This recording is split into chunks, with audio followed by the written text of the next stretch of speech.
contando todo o que temos que poñer entre todas as administracións, era moi complicada de xestionar por parte do Concello do Barco, non? E ademais con actuacións que se desenvolvían en cada un dos 9 concellos da comarca e demais, non? Pois falei co presidente e dixe si, porque xa daquela xa se empezaba a comentar que o podían pedir as deputacións, non?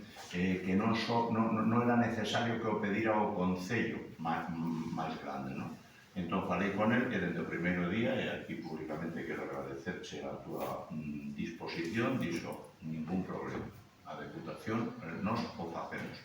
Incluso eu quedei con el que o Barco encargaba a redacción do proxecto que presentamos, é dicir, isto se necesita unha empresa que sepa desto e que o faga, que o fixo, además creo que ben, que está en efecto un bo proxecto, sin ningún problema. Ese proxecto encargou no Barco por asilidade, non por outra cosa, porque eu xa estaba en contacto con toda esta